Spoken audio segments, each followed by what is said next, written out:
Welcome to our channel, dedicated to the unique automotive masterpieces that have left an indelible mark on history but never made it to mass production.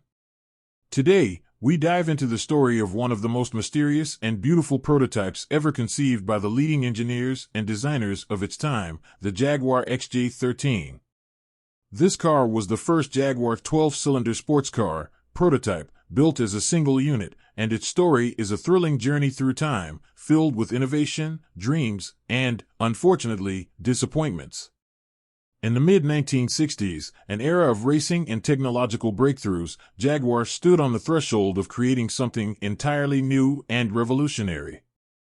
The project, dubbed XJ13, was envisioned as the culmination of engineering excellence and design thought, aimed at conquering the Le Mans races and asserting Jaguar's dominance in the world of motorsport. Today, we will tell you the story of this unique automobile, from the initial steps of creating a powerful 12-cylinder engine to its fateful testing that dashed the dreams of racing glory but couldn't destroy the legend.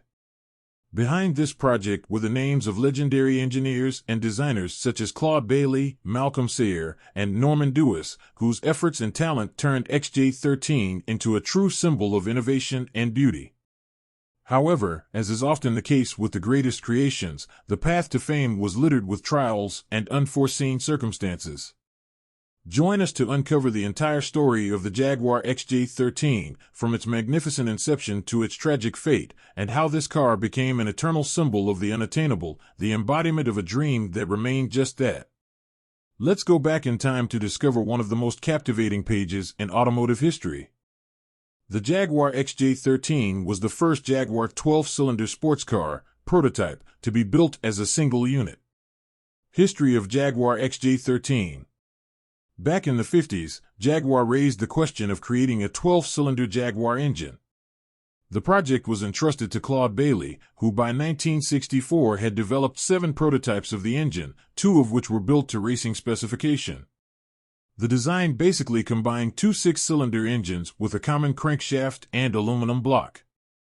As early as 1960, during the engine development process, the question of building a test car for the new engine came up. Initially, the completed engines were tested with 6 SU carburetors in 2 Jaguar Mark X cars, known as Project XJ5.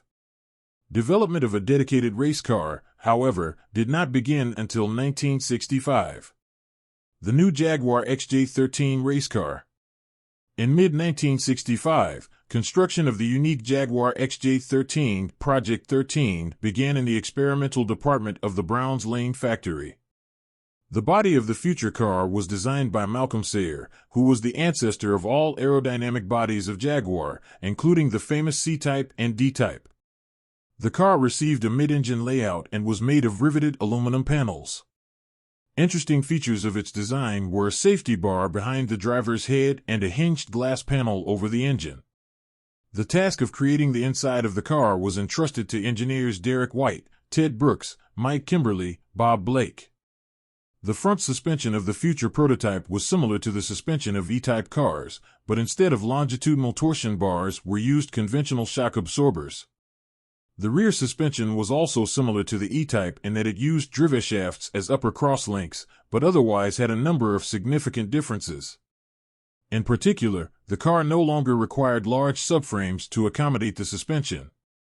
The final engine of the car was a 5.0 V12 unit, 4,993.5 cc, which produced about 502 horsepower at 7,600 RPM and with a weight of almost 300 kilograms. The engineers felt that the extra power could be squeezed out with careful tuning. The car was ready in March 1966. By then, the 7-liter Ford GT40 had already been produced, which immediately made the XJ13 project obsolete. The car was tested 9 times at Mira and Silverstone from March to August 1967 and modified each time. The final results once again confirmed the uncompetitiveness of the project as a race car. However, in the hands of Norman Dewis, the car achieved a straight-line speed of 161 miles per hour and set a new lap record. Since V12 engines were developed primarily for road models, Jaguar was very afraid that information about their creation would fall into the hands of the public. This could hit sales of the existing six-cylinder engines, which were the basis of all models. The Jaguar XJ13 project was quickly scrapped and put into storage. The accident and the rebuilding of the car. In early 1971, the Jaguar E-Type Series 3 was almost ready, which was the basis for Jaguar's new road-going V12 engine. It was then that Project 13 came to mind. It was suggested that the car be used to take part in a commercial for the development of the new production engine and the third series E-Type. On January 21, 1971, the Jaguar XJ13 was delivered to Mira for filming with Jaguar test driver Norman Dewis behind the wheel. During the filming, the unexpected happened. From Dewis' recollections in the book The Development of a Legend. Everything went well at first, with plenty of laps at modest speeds for filming. Then, to finish it off, Norman recounts, I was asked if I could do 4 fast laps. I did 3, and they were pretty fast, although not as fast as when I was testing. Then on the 3rd lap I went out on a roll that was across from the tunnel where the camera crew was. I squeezed out around 135 miles per hour and gave full throttle to hold it down like normal. About 2/3 of the way around the roll, the car rolled to the right and almost instantly went off into the guardrail. As it turned out, the car initially had a damaged wheel rim, which caused the accident. Norman Dewis himself was not injured, but the car was in very poor condition. It was taken to the factory and put into storage. In 1973, Edward Lodes, one of the owners of Abbey Panels, a car bodybuilder, saw a dented XJ13 in a Jaguar warehouse and offered to rebuild it. Agreement was obtained and Abbey Panels rebuilt the car body to the original specification using parts of the original model that had been damaged in the accident. However, some adjustments were made to the finished model. According to Jaguar, the car seen today is not an exact replica of the original. Clearly noticeable are the changes to the front and rear fenders of the car. Jaguar had 2 complete working units to assemble and rebuild the engine. As a result, for safety reasons and the new specifics of the car, promotional model, the car was fitted with a welded piston engine that did not allow for high speeds.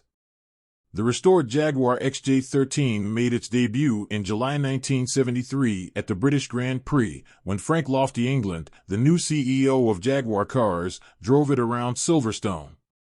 The life of the XJ13 to the present day.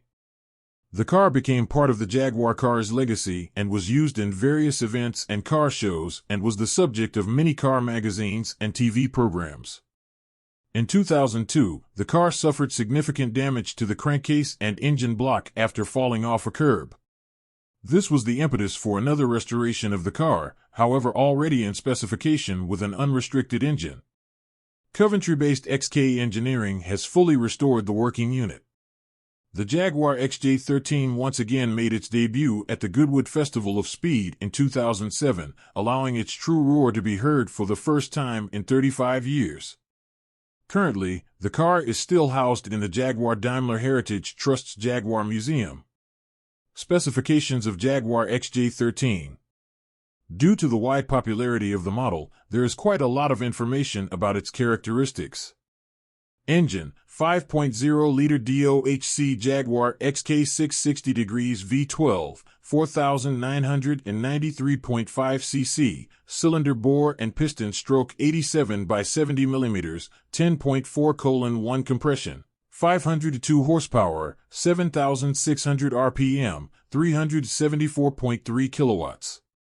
Transmission, 5-speed manual gearbox ZF5DS/25. Gasoline equipment, Lucas fuel system.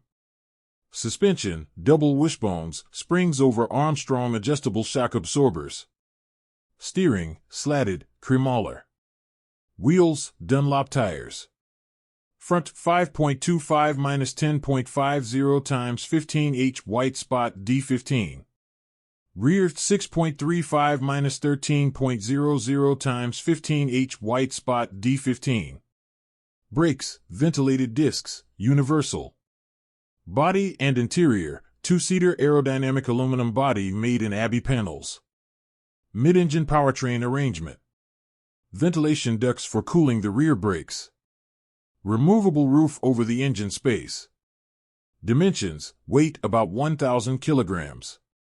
Wheelbase 2,410 millimeters, 94.9 in. Rear track width 1,420 millimeters, 55.9 in. Front track width 1,420 millimeters, 55.9 in. Overall length is 4,810 millimeters, 189.4 inches. Width is 1,800 millimeters, 70.9 inches. Height is 1,000 millimeters, 39.4 inches. Color: British racing green.